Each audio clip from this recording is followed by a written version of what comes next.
आज एक सुंदर प्रेरक कहानी से अपन बात करते हैं कि क्या जीवन में एक प्रेरक, हमारा जीवन जो होता है ना, उसमें प्रकृति, ईश्वर, अध्यात्म किस तरह काम करता है और सूक्ष्म जो भाव तरंग हैं वो किस प्रकार अपनी सत्ता और न्याय शक्ति को चलाती है।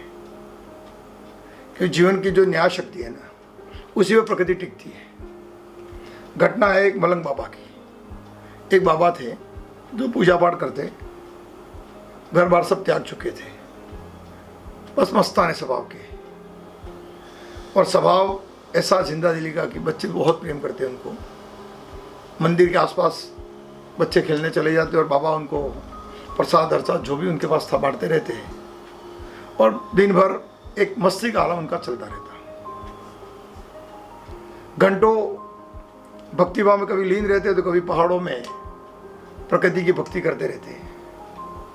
तो बस कभी मछलियों को आटा खिलाकर जीवन का अपना सौंदर्य आनंद प्राप्त करते रहते हैं। एक समग्र आनंदमय जीवन। बात है उन दिनों की कि जब एक दिन बारिश हो रही थी और बारिश थम गई, तो बस गलियों में पानी की बस रफ्तार चल रही थी और बाबा जी थे अपनी मस्ती में जा रहे थे और बड़े मगन थे। लेकिन आज दिन भर से कोई खाया नहीं था उन्होंने। जो उनके पास कुटिया थी उसमें पानी में सब कुछ सामान भीग गया था और कुछ था ही नहीं उनके पास। और बारिश पहले दिन बहुत हुई थी तो सारा दिन भूखे रहे और रात को भूखे रहे। बस उस मस्ती में जा रहे थे कि सामने एक हलवाई की दुकान थी, वहाँ पर जलेबी वलेबी निकल रही थी। बाबा जी थोड़ा रुके, भूख बहुत लगी थी और ठंड भी बहुत लग रही थी क्योंकि रात भर सो नहीं पाए थे। पूरी कुटिया में पानी भीग रहा था। पानी का आनंद लिया हालांकि उन्होंने। अब वो जाकर जहाँ अंगीठी जल रही थी, जहाँ हलवाई वाला हलवाई बना रहा था, उस अंगीठी पर जाकर सेकने लग गए। मन में बहुत भूख भी लग रही थी, इच्छा भी हो रही थी, बार बार उसकी तरफ ध्यान भी जा रहा था, लेकिन जेब में कुछ था नहीं। जाने लगे तो नेक दिल था हलवाई वाला, तो उसने कहा बाबा जी रुक जाओ, और जलेबी और एक दूध का गिलास उनको दे दिया कि अब पीते हुए जाओ, अब ठंड से कांप रहे हो, इसको पी लीजिएगा।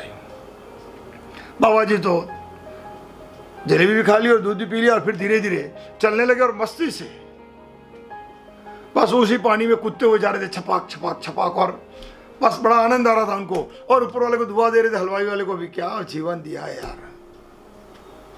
सोच रहा था कि भूख लगी और वो भी भूख भी शांत होगी और वो भी जलेबी से और दूध से।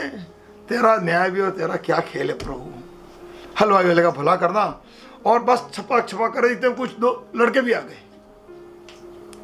और वो भी छपाक छपाक करने लगे, सब मस्ती के साथ। और वो बच्चों को छपाक करते, बच्चे और छपाक करते, दो सब मिलके खुश चल रहे थे और बस पानी में दौड़ते जा रहे थे।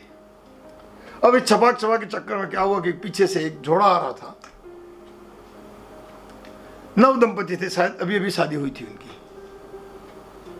और बाबा जी जैसे ही छपाक करके जोर से छलांग लगाई तो जो पानी था वो पूरा दुल्हन के कपड़ों पे पूरा घिरा और पूरे कपड़े गंदे हो गए। कपड़े गंदे होते ही दुल्हन भी छकपका गई और उसके साथ में जो उसका प्रेमी था गुस्से हो गया, आके लाल हो गई क्योंकि कपड़े गंदे हो गए थे पूरा। तो बाबा को भला बुरा कहने लगा और हाथ चढ़ाकर बाबा जी तक पहुंच गया। बाबा जी ने कहा भाई मैं तो मेरी मस्ती में था, मुझे कोई पता नहीं है। लेकिन युवक के ऊपर तो गुस्सा सवार था, वो सुन नहीं पा रहा था और कुछ कह भी नहीं पा रहा था, और जो बोल रहा था उसको भी समझ में नहीं आ रहा था। बाबा जी कुछ कह नहीं रहे थे। लोग भी आसपास थोड़े इकट्ठे हो गए और उस व्यक्ति ने बाबा जी के पास गया और पकड़ के रेपट जोर से थप्पड़ मार दी। बाबा जी नीचे गिर गए। उनके कपड़े वपड़े जो थे वैसे ही गिले थे और बड़ी मुश्किल से वापस उठे। और मतलब बाबा ने कुछ कहा नहीं उसको, और वो अपनी होशियारी पर और अपनी ताकत का घमंड लेकर वहां से चल गया। उसने कहा कि ठीक है, वो तो मेरी पत्नी मेरे साथ थी इसलिए, नहीं तो हड्डियां तोड़ देता तेरी। बाबा ने उसकी तरफ देखा लेकिन कहा कुछ नहीं। दोनों चलते रहे ऐसे ही और थोड़ा समय बीता और बच्चों ने जैसे छपाक लगाई, बाबा जी फिर छपाक लगाने लग गए। अपना मान अपमान जो था वो सब भूल गए, क्योंकि संत तो होते ही ऐसे ही हैं, बस अपने आनंद और अपनी मस्ती, किसी भाव विभोग से अपना आनंद खोते नहीं। अब बस वो पति पत्नी दोनों जा रहे थे और जाते जाते उसको भला बुला कह रहे थे, पूरे रास्ते में उन्होंने गालियां दी। पत्नी ऊपर चढ़ी और चाबी से फ्लैट का ताला खोल रही थी, पति भी पीछे पीछे ऊपर चढ़ा और उसका पैर फिसल गया। और जैसे पैर फिसला, लुढ़कते लुढ़कते सीढ़ियों से वो नीचे तक आ गया।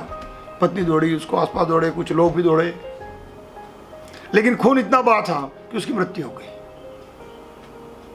और जैसे ही उसकी मृत्यु हो गई तो वहां कुछ लोग खड़े थे, एक प्रत्यक्षदर्शी भी था, उसकी पत्नी भी थी गई। उस बाबा ने श्राप दिया मेरे पति को, इसलिए उसकी मृत्यु हो गई है। इस बाबा ने मेरे पति की जान ले ली है, हट्टा कट्टा भी हम आए नहीं तो कैसे मर जाता है। इतने में बाबा भी छपाक छपाक करते हुए उधर ही उसी गली की ओर आ रहे थे। वहां पहुंच गए तो मन चले और कुछ युवक भी थे वहां जो इकट्ठे हो गए थे। उन्होंने बाबा को घेर लिया कि बाबा जी तुम बड़े तांत्रिक और तुमको एक थप्पड़ मारा, इसके लिए तुमने इनको श्राप दे दिया और इस व्यक्ति की जान चलेगी तुम्हारे कारण कि तुम संत कैसे हो। संत तो बहुत शांत होते हैं, एक थप्पड़ मारने पर आप किसी की जान ले सको, ऐसा कैसे श्राप दे सकते हो। मलंग बाबा ने कहा भैया मैंने तो कोई श्राप नहीं दिया, मैं तो मेरी बस्ती में हूं और मैं कोई नहीं जानता हूं। लेकिन नवयुवक इस बात को सुनने को तैयार नहीं थे। जैसे उसकी जान लेने को तैयार हो और उनके ऊपर जुनून सवार था। पत्नी भी अनाप शनाप बोले जा रही थी। बाबा जी ने कहा कि भैया मुझे एक बात बताओ, इस पूरी घटना में कोई प्रत्यक्षदर्शी है जो पूरी घटना जानता है? ऐसा कौन व्यक्ति है जो पूरी घटना को जानता है? तो एक व्यक्ति ने कहा मैंने देखा आपको, मैं जानता हूं आपको, और आपने को थप्पड़ मारा वो मैंने देखा है। तो उन्होंने कहा कि भैया ठीक है तुमने देखा, लेकिन मुझे ये तो बताओ कि मैंने छपाक करके जो कीचड़ उछाला वो कीचड़ किसको लगा था? तो उन्होंने कहा कि उसकी पत्नी को लगा और वो पूरी कपड़ों से मैली हो गई उसके ऊपर कीचड़ आने के कारण। तो मुझे किसने मारा? उसके पति ने। क्यों? क्योंकि उसका पति अपनी पत्नी से प्रेम करता है और वो उस कीचड़ में उसको देख नहीं सकता, उसको गुस्सा है और उसने मुझे, उसके पति ने आपको मारा है। तो संत जो मलंग बाबा था जोर से हंसे, ठाका लगा कर फकीराना अंदाज में बोले, जैसे कीचड़ उसकी पत्नी को लगा था और लगने के कारण उसके पति को गुस्सा आया और उसने मुझे थप्पड़ मार दिया, क्योंकि उसका पति उससे बहुत प्रेम करता था।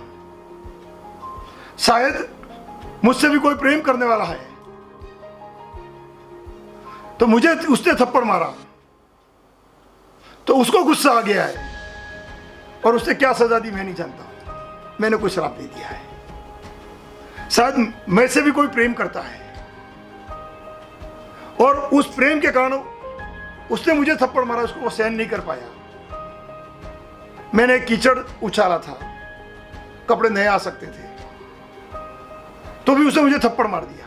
मैंने तो एक शब्द नहीं बोला, थप्पड़ मारने के बाद भी नहीं बोला। तो जब एक कीचड़ उछलने पर उसके प्रेमी को गुस्सा आ सकता है, तो मेरा अपमान मेरा मालिक कैसे देख सकता है? तो शायद परमात्मा का मेरे प्रति प्रेम है और उसने कुछ किया हो तो मैं नहीं जानता हूं। और फकीर छपाक करता हुआ निकल गया। शायद जीवन ऐसा ही है, कर्म ऐसे ही होते हैं। परमात्मा ऐसे ही सबसे प्रेम करता है और यही उसका न्याय होता है। इसलिए कभी भी किसी भी शक्ति का हम दुरुपयोग ना करें और सामान्य परिस्थिति को सामान्य तरीके से निपटाएं, या किसी और परिप्रेक्ष्य में किसी और नई दुर्घटना को आमंत्रित न करें। हमारी कहानी का आज मूल यही उद्देश्य है, अपने भावों को नियंत्रित करें और एक भाव की क्रिया में नए भावों में फिर कोई विकृति पैदा न करें। कि शायद पानी के गीले होने के कारण सीढ़ियों से फिसल गया होगा उसका पति, तो एक तो थप्पड़ मारा पहले और दूसरा, मरने का कारण फिर साधु पे डाला, क्योंकि वो छपाक छपाक करते हुए जा रहे थे, वो तो पहले से ही जा रहे थे। यदि आप नए कपड़े पहन के आए हो तो आपको उससे दूर रहना चाहिए था। अब गीले कपड़े आपके और आप गिर गए और फिर उसने श्राप दिया ही कह रहे हो। पहली बार थप्पड़ मारा और शायद उस समय नवयुग इकट्ठे होकर फिर उसको मार देते। तो एक भाव की विकृति किसी और नई विकृति को जन्म देना शुरू करती है। इसलिए सदैव भावों को सही दिशा में लाएं और नई विकृतियां पैदा नहीं करें।